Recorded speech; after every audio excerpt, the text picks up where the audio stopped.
Bienvenidos a Cápsulas Informativas de UNAM Chicago, un programa donde hablaremos de temas de actualidad desde una perspectiva dinámica. En este espacio, el equipo de UNAM Chicago aborda diferentes aspectos pertinentes a la educación, la difusión de la cultura, la vida cotidiana y su relación con los programas que diseñamos para ti. Una colaboración más de UNAM Chicago y Spanish Public Radio. Amigos, ¿qué tal? Un placer saludarlos nuevamente. Soy Salvador España de Spanish Public Radio y les doy la más cordial de las bienvenidas a esta nueva cápsula informativa de UNAM Chicago. El día de hoy tenemos un programa bien especial. Está con nosotros la maestra Claudia Muñoz. Ella es coordinadora del Departamento de Español en UNAM Chicago. ¿Qué tal, maestra? ¿Cómo estás? Hola, ¿qué tal, Salvador? Encantada de estar aquí como siempre y pues muchísimas gracias a SPR por este espacio. Bueno, pues en esta cápsula comentaremos lo que se conoce como la acomodación lingüística y cómo nos servimos de este recurso en diferentes contextos comunicativos. Por ejemplo, a qué se refiere la acomodación lingüística, qué factores la causan o determinan, para qué se usa y quién puede usarla. Interesantísimo el tema del día de hoy, maestra. Muchísimo, estimado Salvador, como hablantes de cualquier lengua, no importa la lengua que hablamos, si hablamos nada más español o hablamos otras lenguas, la acomodación lingüística es un recurso que nos sirve para para lograr muchísimas intenciones cuando hablamos y muchísimas acciones también. Pues bien, Salvador, para ilustrar este tema me gustaría compartir esta presentación. En primer lugar, me gustaría comentar a qué le llamamos acomodación lingüística. El término o la idea de la acomodación lingüística tiene origen en la teoría de la acomodación en la comunicación desarrollada por el psicólogo social Howard Jones, que es profesor de la Universidad de California en Santa Bárbara. Este psicólogo, cuando era estudiante de doctorado, se dio cuenta que hacía muchos ajustes a su propia habla cuando interactuaba con diferentes personas y en diferentes contextos. Y de ahí se le ocurrió su propuesta de tesis doctoral, ¿sí? A la que le llamó al principio Speech Accommodation Theory. Y bueno, su teoría está basada en dos principios muy interesantes. Como psicólogo social, bueno, observa lo que es los cambios del comportamiento de nosotros los hablantes cuando interactuamos con otra persona y sobre todo la percepción de nuestro interlocutor cuando interactuamos y sobre todo si el interlocutor percibe los cambios que nosotros hacemos. Por lo tanto, la acomodación lingüística es un proceso por el cual nosotros acomodamos, adecuamos o ajustamos nuestra manera de hablar de acuerdo a nuestro interlocutor. Pues muy interesante cómo inició esta acomodación lingüística, maestra, pero cuéntenos un poco más qué factores la causan o qué lo determinan. Claro que sí, Salvador. Es la comunidad lingüística en donde nosotros interactuamos o en la que queremos convivir la que determina todos estos rasgos, ¿sí? Todas estas características de la lengua, del uso de la lengua, ¿sí? Las normas, o sea, lo que es la gramática, lo que se percibe como gramática correcta, ¿sí? Lo que es la pronunciación, la entonación adecuadas, etcétera, la ortografía incluso, ¿sí? La que determina estas características a las cuales tenemos o queremos o podríamos decir que no queremos, ¿sí? Ajustarnos, acomodarnos o adecuarnos, ¿sí? En este sentido, esta comunidad lingüística comparte estos valores lingüísticos sobre sus creencias de la lengua y cómo esta lengua debe ser mantenida, ¿sí? Y valorada. En esto tiene mucho que ver nuestras actitudes lingüísticas. Cada persona toma una postura ante la manera que habla. Te pregunto, Salvador, cuando tú hablas español, ¿cómo te sientes? Bueno, como el español es mi lengua natural, la lengua materna, obviamente me siento mucho más cómodo hablando el idioma que aprendí desde niño, ¿no? Porque de alguna forma, no sé, tal vez he ido acomodando las frases en mi cabeza que me permiten comunicarme mejor con mis semejantes. Y tú, por ejemplo, cuando en este entorno en que nos movemos en Estados Unidos, donde muchos de los hablantes no tienen el español como primera lengua, cuando alguno de ellos se acerca contigo y te habla en español, ¿cómo percibes el español que ellos usan? Bueno, yo lo percibo digamos, bien, porque sé que si no utilizan las mismas frases que yo usualmente utilizo, es porque es su forma de hablar, es su forma de que entendieron hablar el español. Y de alguna forma ellos lo están haciendo bien. Muy bien. ¿Y qué pasa con los hablantes de español de otros países con los que interactúas en Estados Unidos? ¿Tienes, por ejemplo, alguna preferencia de alguna variedad del español que no sea mexicana que te guste? No, usualmente o sea, yo creo que como ya tenemos, algunos años viviendo acá en la ciudad de Chicago y convivimos con gentes de muchas partes de Latinoamérica, yo pienso que ya es algo natural que no importa del lugar donde sea la persona con la que estás hablando, tú ya entiendes más o menos de qué es lo que te están diciendo. Y no, no tengo ninguna preferencia por alguna forma de hablar en especial, porque todas me parecen muy interesantes y muy buenas. Muchísimas gracias, Salvador. Pues sí, entonces es nuestras creencias, ¿sí? En este caso, el español es una lengua que en Estados Unidos convive con el inglés y convive al mismo tiempo con otras variedades del español. No solamente se habla español mexicano, sino español caribeño o de Centroamérica o incluso de Sudamérica. Entonces, tenemos aquí un crisol de variedades muy interesantes, ¿sí? Por lo que estas actitudes lingüísticas van a variar de hablante a hablante, ¿sí? Por ejemplo, tú, Salvador, y muchos de nosotros que ya hemos vivido y que estamos viviendo aquí en Estados Unidos varios años, podemos tener la misma percepción que tú tienes sobre las variedades del español de otras personas, ya sea como primera como segunda lengua. Sin embargo, no todas las personas tienen la misma percepción que nosotros. Sí, hay gente que pues a lo mejor el español que hablan los estudiantes que están estudiando español, valga la redundancia, no les parece suficientemente bueno, suficientemente claro, o posiblemente tengan alguna preferencia sobre una variedad del español, ¿sí? Ya sea la suya, ¿sí? O sea otra diferente, pero que consideran mucho más prestigiosa o mucho mejor. Tal vez les guste la entonación un poco más, o tal vez les guste el vocabulario que se usa, etcétera. Pero son estas actitudes lingüísticas hacia cualquier lengua, ¿sí? Las que nos acercan a una comunidad lingüística en la que convivimos o en la que también queremos convivir, ¿sí? Porque compartimos esta misma percepción sobre la lengua que hablamos o sobre la lengua que hablan los demás. Muy bien, eso es prácticamente lo que causa esta necesidad de acomodación lingüística. Y bien, algo muy importante sobre la acomodación lingüística es entender para qué la usamos.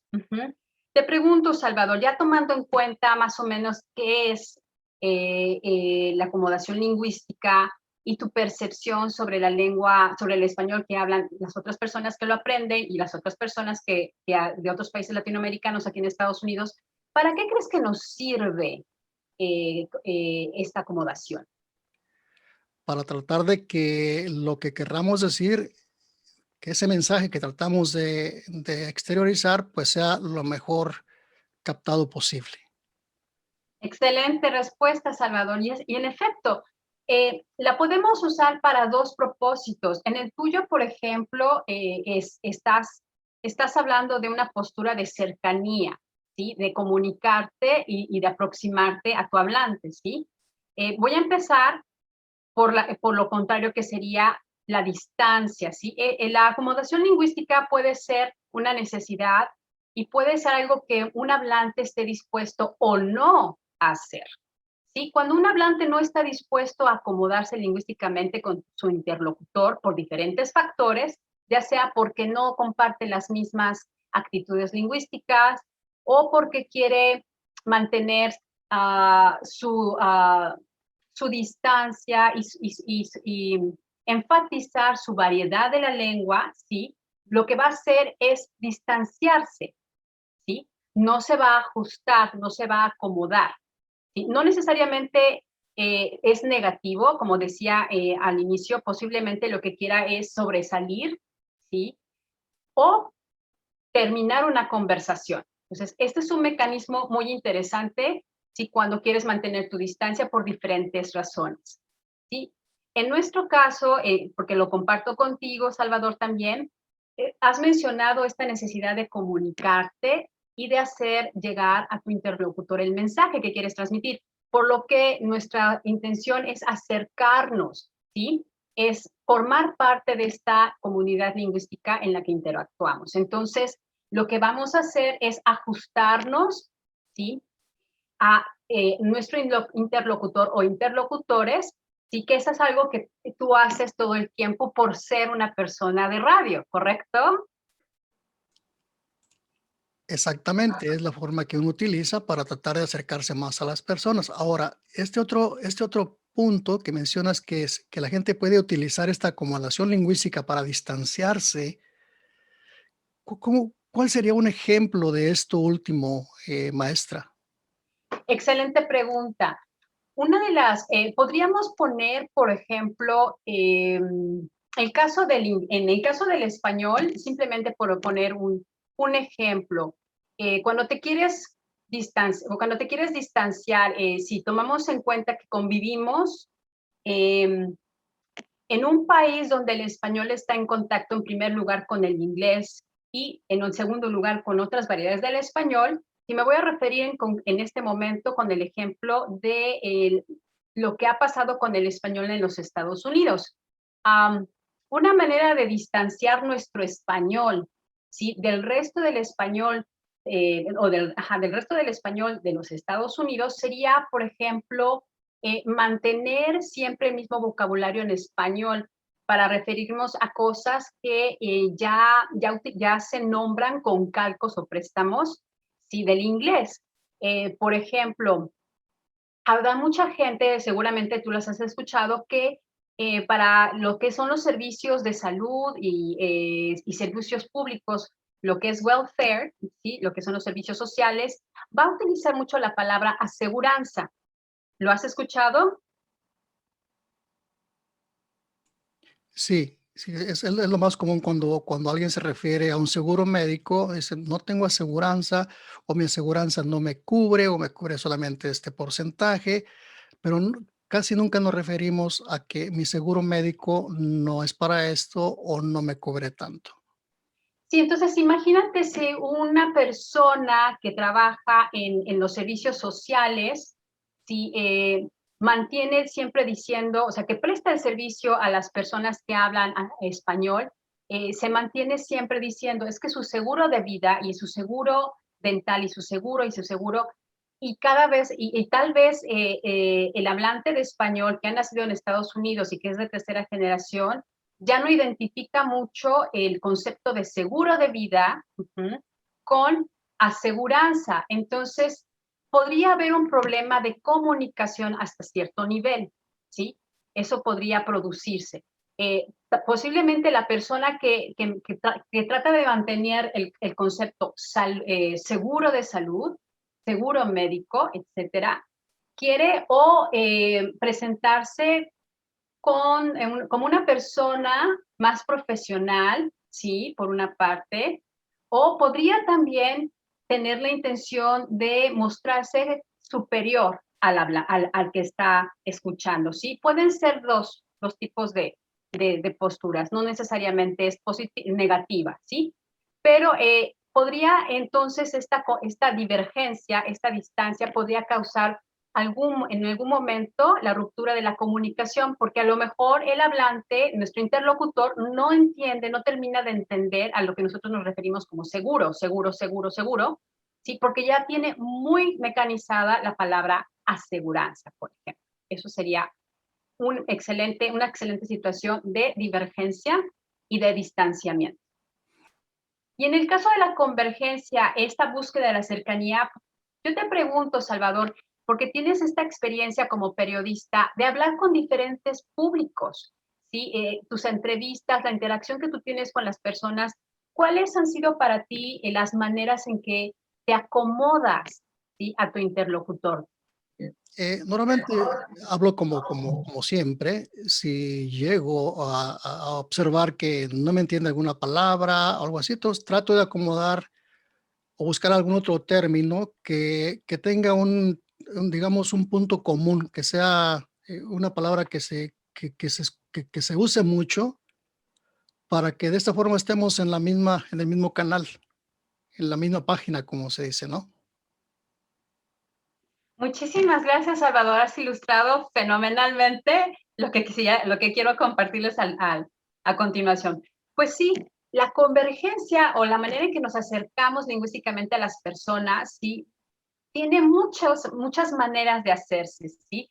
Has descrito perfectamente algunas de estas maneras de hacerlo, ¿sí? Lo podemos hacer completa o parcialmente o extendidamente. Esto quiere decir que, por ejemplo, durante esta entrevista nos acomodamos tú y yo, ajá, tú te acomodas a mi velocidad de entonación, etcétera, a los pasos que hago, a nuestros tiempos, a nuestros turnos, y entonces la interacción lingüística se acomoda por completo. O tal vez decides solamente acomodarlo un momentito porque tienes que tomarte el café en 3 minutos, ¿no? Entonces vas más rápido, tu ritmo va a ser más rápido, entonces lo haces nada más parcialmente.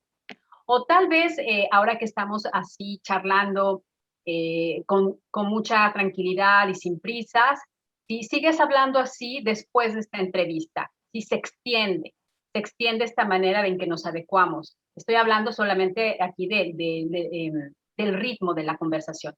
Pero puede ser, por ejemplo, si estuvieras conviviendo si estuvieras interactuando en este momento con algún cónsul, por ejemplo, de Costa Rica o de Colombia, que tienen un acento diferente al nuestro, por ejemplo, sobre todo el de Colombia, ¿sí? A lo mejor cuando te das cuenta empiezas a usar precisamente el vocabulario colombiano, uh-huh, ¿sí? Durante toda la entrevista o solamente en algunos momentos para destacar algunas ideas, y a lo mejor se te queda todo el día o en otras interacciones que no sean con colombianos, este vocabulario, estas palabras que has usado durante la entrevista, por ejemplo. Entonces, es una manera de acomodar de manera completa, parcial o extendida. Otra manera de acomodarnos, como tú también lo ejemplificaste muy bien, puede ser unimodal, de una sola manera o de varias maneras, o multimodal. Una manera, por ejemplo, tú destacaste el vocabulario.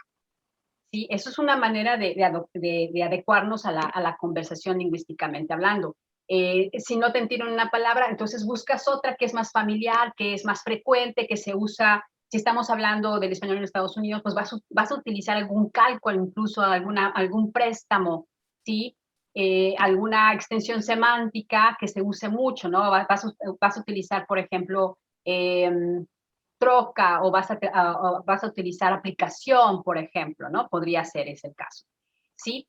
Y cuando hablamos de una adecuación lingüística de varias maneras o multimodal, entonces hablamos, por ejemplo, de todo, no solamente del léxico, pero la pronunciación, la entonación. Es como si imaginémonos que estás trabajando y que estás dando una entrevista o que estás entrevistando a alguien de España. Entonces, de pronto te notas a ti mismo ceseando. A lo mejor la persona es de Madrid, entonces cuando te das cuenta empiezas a cesear y cesear y cesear, o incluso empiezas a hacer tus Ds y Zs de la misma manera. Entonces te empiezas a adecuar de varios niveles, no solamente en cuestión vocabulario, pero también en cuestión pronunciación, ¿sí? Y a lo mejor en los turnos o en la rapidez en la que hablas, etcétera. Entonces, te adaptas por completo, te adaptas por completo a la variedad del español de tu interlocutor desde todos los aspectos. Eso sería otra manera de adecuarse, ¿sí? Se pueden combinar, no son las únicas, pero simplemente son rasgos que suceden en esta adecuación. Precisamente, siguiendo lo que tú comentaste, de que te gusta adecuarte con con tu público, con tus públicos, porque son diferentes, de acuerdo al vocabulario, a los temas que son comunes y frecuentes exactamente para hacer esta interacción más dinámica y acercarte más a ellos. La adecuación puede también ser simétrica o asimétrica. Esto quiere decir, cuando solamente tú observas que eres el único que se acomoda al habla del otro, ¿sí? Esto se vuelve nada más unidireccional, es solamente de la parte del hablante hacia el interlocutor. Pero si tú observas que tu interlocutor también se acomoda, se ajusta a tu habla, entonces estamos hablando de una adecuación lingüística simétrica. Y por último, también podemos tener esta distinción entre lo que es una adecuación lingüística subjetiva y objetiva. ¿Sí? Cuando hablamos de una adecuación lingüística subjetiva, quiere decir que solamente soy yo el que percibe, el hablante, es el único que percibe la adecuación o los ajustes lingüísticos para la interacción, pero no observo nada por parte de la otra persona. No observo ni que, obviamente, que se acomode a mi habla, ni tampoco observo que se dé cuenta que yo me estoy acomodando a su habla. Y cuando hablamos de una acomodación lingüística objetiva es cuando los dos participantes, el hablante y el interlocutor, se acomodan al habla del uno al otro y sobre todo ambos perciben esta acomodación. ¿Sí? Entonces, como podemos ver, la acomodación lingüística puede pasar de muchas maneras, ¿sí? Y este es un recurso muy valioso para la interacción en diferentes contextos comunicativos. Lo más interesante de todo con esta breve explicación sobre lo que es la acomodación lingüística es que todos los hablantes de todas las lenguas nos adecuamos en cada contexto y en cada momento de comunicación, por lo que es una herramienta para todos. No es exclusiva de periodistas o de profesores o de lingüistas, ¿sí? Si nos ponemos a pensar, por ejemplo, las primeras personas que hacen acomodación lingüística son los papás. Entonces, por ejemplo, tú, Salvador, que has convivido con niños, ¿puedes darte cuenta la manera en que los adultos nos ajustamos en nuestra manera de hablar y explicar cosas con los niños? Sí, muchas veces cuando son pequeños y no pueden pronunciar bien las palabras o las cosas, tú muchas veces hablas la forma como ellos dicen las cosas para que te entiendan lo que les quieres decir, ¿no? Obviamente ya cuando el niño va creciendo, el niño ya se va adaptando a ti.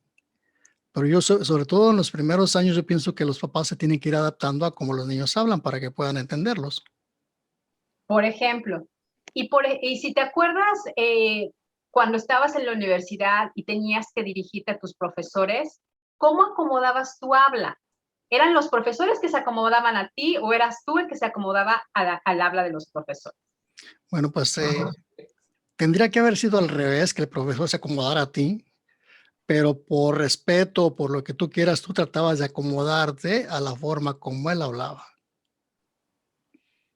Ese es otro tipo, de esta adecuación lingüística, el modelo, ¿sí? Cuando, nosotros nos adecuamos porque queremos participar y sobre todo porque queremos ser parte de esta comunidad lingüística. De ahí que nosotros como padres nos adecuamos al hablar de los niños, ¿sí? Siendo más simples, menos complejos.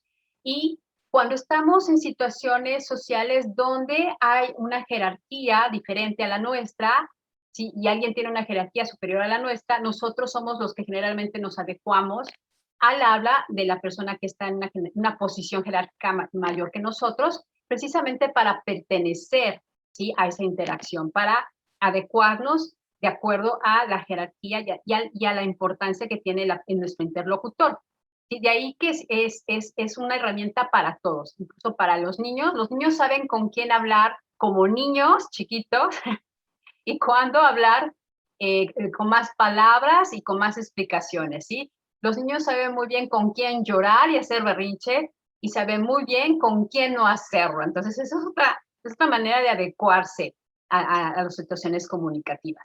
¿Sí? De ahí la importancia de que todos nosotros como hablantes, ¿sí?, manejemos diferentes variedades de lengua, y que ya hemos hablado muchísimo de esto, ¿sí? Nuestra adecuación lingüística está prácticamente basada en las variedades geográficas de la lengua, sobre todo las variedades sociales de la lengua, quiero decir, las variedades que tienen un estatus más alto y un prestigio social más importante, y las funciones comunicativas de estas variedades, que es básicamente lo que es el manejo de registros formales e informales.